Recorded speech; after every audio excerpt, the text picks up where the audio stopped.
Good morning, Animation 2. Today is April the 20th, Monday, April 20th.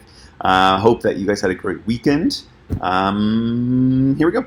So I have a animated film for you guys to watch that's going to be on in our lesson content in our class notebook. So make sure to go and watch that, and then it'll be part of our review and reflect form at the end of the class, which I forgot to write down. Review and reflect form.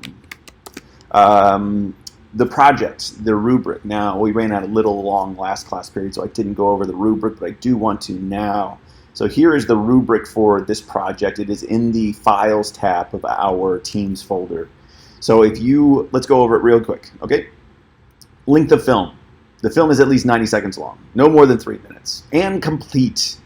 You have to complete it. Films below 30 seconds will not be accepted. So if you create a film that's 10 seconds long, it's just not there. It's not long enough. So make sure you're doing at least 30 seconds. But 90 seconds is really the minimum length that we're looking for. The subject, the film mostly consists of a composition consisting of a non-organic or still object. Now, we talked about this. Don't have people. Please don't have people. Don't have things that are too hard to animate. And we're going to go over an example real quick in a minute. The subject and background must be fully colored, very important. It's got to feel complete. If you say, hey, I want to do mine in black and white, just email me directly why you want to do it in black and white. That would be great. And the reason, I need the reason why. The film can briefly at some point of the film show something other than the subject. Absolutely. It does not need to be a still frame the entire time. You can cut away to something and then come back. So you may have, you know what? Actually, I'm going to go over this in a minute when I go over my example. Camera movement. The camera movement is the primary means of movement within the film. The camera moves smoothly and purposely. Here are some examples. The camera can move to a different part of the subject to align with the script. So Aiden has a great concept about looking at pictures of a person's life. The camera is moving through the scene. As I move through the scene, it gives me different context of what's happening, right? And that aligns with the script. The person's getting older. I'm seeing more pictures. The camera can move very slowly into the subject to create tension. Awesome. So if it's about someone's lost keys and they're sitting there in the couch cushions and I can see them, maybe the camera moves slowly, closer and closer to them, or to build tension. You can do the exact opposite where the camera's moving away from the subject, and that creates a sense of loneliness or isolation.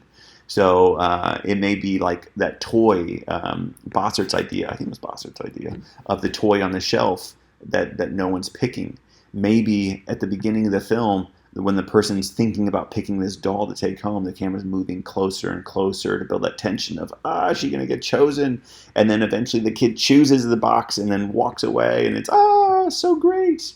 But then they go, oh, never mind, I want this other one. And they put the toy back on the shelf, and now the camera's slowly moving away from that toy in that sense of just, and lonely and isolated. And so the movement of the camera is incredibly important.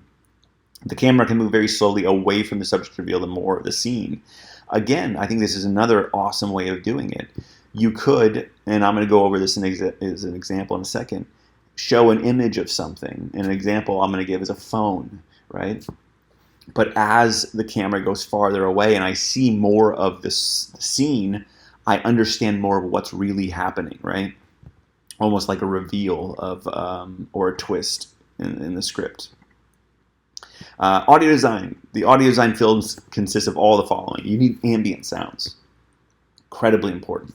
It's all synchronous sounds. So if I have somebody who's driving down the street and then the radio's blaring and you hear cops behind them because they're being chased, all those synchronous sounds need to be there to create it. The dialogue. You do need to record the dialogue from the script. It does not need to be you that you record, though. Keep that in mind. And you will need music to help create mood and tone. This does not need to be during the entire film. You may only have music during the credit scenes or the title scenes, or if it's in the case of the car chase, it's only when the person turns on the radio that the music comes on. So it's like in scene like that. Perfectly fine. Okay, that all equals 75 points. Does it? No, it doesn't. 50. Yes, it does. 75 points. Secondary actions. There are at least three, super important, three secondary actions throughout the film. A secondary action provides visual interest throughout the film. If we just sit there and look at a mailbox the entire time and nothing else happens, it literally looks like a photo of a mailbox, and I'm just hearing sounds, people will be bored to death. We do need things to add visual interest. Blinking lights, birds flying in the background, a ticking clock, the hands of the clock moving. There needs to be moving content there. But again, a blinking light is something that you guys can create in 10 seconds. It's super simple, but it goes a long way. Or a walk cycle of a bird flying that you just put on repeat as it's going across scene. Easy peasy thing to make. Same thing with a ticking clock, and then just tweening the clock hand moving around in a circle. Super simple, but it goes a long way. So make sure that you have at least three things that are adding movement. Title card and credits. The student created a title card and credits from the film. The title and credits must be incorporated into the film. Here are the examples. We see the subject first, and then the title card appears, positioned around, in between, inside, etc., the subject. The credit appears in the same fashion. Now, I'll go over the subject or the examples, and then I'll tell you why we're going to do this. The camera starts on the title card, and then pans to the subject. It does the same thing for the end credits. Okay, I'll give you an example in a second. The title card is part of the scene. For example, if the film's subject was an exit sign above the door, the film is called Exit. Okay, so the title is built into the scene. So what we don't want is, and kind of a hallmark of a student film is just that, a black frame with just a white title that goes from 0 opacity to 100% opacity back to 0% opacity. And that's it. And then the film begins. And then it does the same thing at the end. Credits come up. So they start rolling from the top. It's boring. It's a waste of an opportunity to do something truly creative. You just tell me, what do you think? Do you think it would be more visually interesting to have a film called Exit, right? And then I see black, and then all of a sudden the word exit fades in and then fades out, and then the film begins. Or you start on an exit sign above a door, and then the camera pans down into our film. Obviously, that second one is way more visually impacting, right?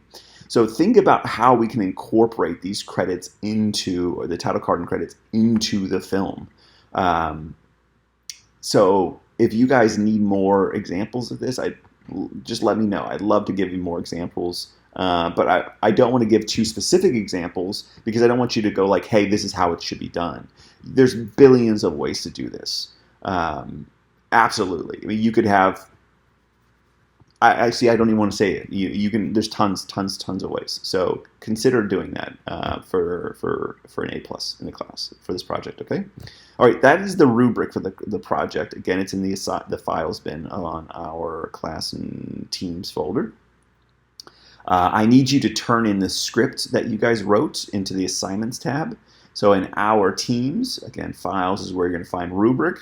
If you go to assignments, you're going to see that I created a new tab already for your script turn in. I would like it in a PDF. If you did it in Word or Google Docs, if you go to File, you can export it as a PDF and then turn it in. But I need that turned in today. I gave you lots of days to write it, right? I mostly want you to work on today is drawing in Photoshop the frame we will see. Make it good. It's pretty much going to be 90% of your film, okay? So here are a couple of examples. If this was my film, right? My film is about a guy being chased by the police, okay? And everything's just going wrong. And I can see that on the dash cam of his car. I can see the speedometer going up as he's hitting, I put this in probably miles per hour, 100, 200, or 150 miles per hour. And then every time that, he has to brake for something, that falls down. And I'm hearing the braking, and I'm hearing the revving of the engines, and this aligns with it, and that creates visual interest. All these lights that come on can be like parts of the plot, like of the script. So like when he's having engine troubles, right? Or when the car's overheating, I see this going up and up, and he's going, no. there's lots of things that I can do just on this. And does that allow me to hit those three on the rubric, the three secondary actions? Absolutely. This light blinking, this thing going up, the car overheating, that's already three things, okay? Now, do I have to look at just this dash cam the entire time? No. Could I, every once in a while, cut away to the face of the guy who's running from the police as he's freaking out? Absolutely, sure, But you don't have to, but if you want to add some animation in like that, that's perfectly fine. Also, look at this. If someone says, hey, I want to do it in black and white, I would say for this concept, no, you can't possibly do this in black and white. Look at the beautiful color in here. Look at all the red lights mean something. They're like caution, bad. You need color in here. Like this here is a beautiful frame for a film. There's so much nice detail and coloring and everything in here. So maybe start with a photograph and then work from there. Think about how you can inject color in there. And then look at this. I mean, it's a beautiful, beautiful film that I would love to watch this film. And then maybe the name of this film would be called Outside or Kilometers an Hour, or Miles per Hour. And then the camera can start on just that word, like we did for our kinetic typography when we're using the camera, and then pan out to see all of this, right? So I start here, kilometers an hour. That's the beginning shot of our film. And then so after I see the kilometers per hour and then I'm introduced to the sound of what's happening, then I zoom out to see this shot. And then this is our film. And then maybe I zoom back into just this area at the end, and then I have written by, but written in like this font here, written by, and then, Michael Panetta, animated by Michael Panetta, whatever. I think that would be a really beautiful thing to do, right? Okay, I hope that's a good example for you. Another example would be just this phone sitting on a desk, right? And this is an example of the camera going back to reveal more of the scene. Maybe I start with just this phone, and maybe it's at a better angle so I can see who's actually calling in. And I have a guy at work, and then his little daughter or wife, or maybe it's a woman, and her husband keeps calling, whoever, somebody that's more that they know. And then the camera continuously goes back farther and farther to reveal, oh, there's a laptop, oh, there's this, oh, there's that, to give context of what that guy's really doing or what that woman's really doing, and it could be nefarious, it could be a horror, it could be comedic. I don't want to give examples because I don't want you guys to come up with your own thing. But that camera movement from just this out can reveal the world, and then maybe what I'm hearing the guy or the girl in the scene saying is not really true. They're somewhere else completely, or they're doing something nefarious or something like that as that gets farther and farther back. And then do you have secondary actions? Absolutely. The phone calls that keep coming in would definitely be an action. If there's three of them, then you have three secondary actions, right? Or maybe over here I have this blinking lights over here in the background that's out of focus. So a couple of examples. I hope that helps. But today, start drawing in Photoshop that frame that we're going to be seeing, okay? And again, because you know how the camera works, you're not just drawing this. If this is going to be your film, if this is going to be your film, you're not just drawing this. You're drawing everything, knowing, and in your head you have to go, I know I'm going to start here and then go here, but I need all of it, right? So draw everything. Same thing with this. If I was starting out with kilometers an hour, I wouldn't draw kilometers an hour. I would draw all of it, knowing I'm going to start here and then go back. Okay? We are almost ready to start. You're almost done. You have a script. You're going to have the Photoshop frame, and then this is the part where I just kind of let you loose. And for the last month of the school year, it's just you working, right? And then I'm gonna check in every once in a while with having you guys turn in what you guys got so far for like critiques and stuff. But we're kind of like at that point. Wednesday we're gonna be starting, okay? So I hope that's good. Do the review and reflect form. Have a wonderful day. Let me know if you guys need anything.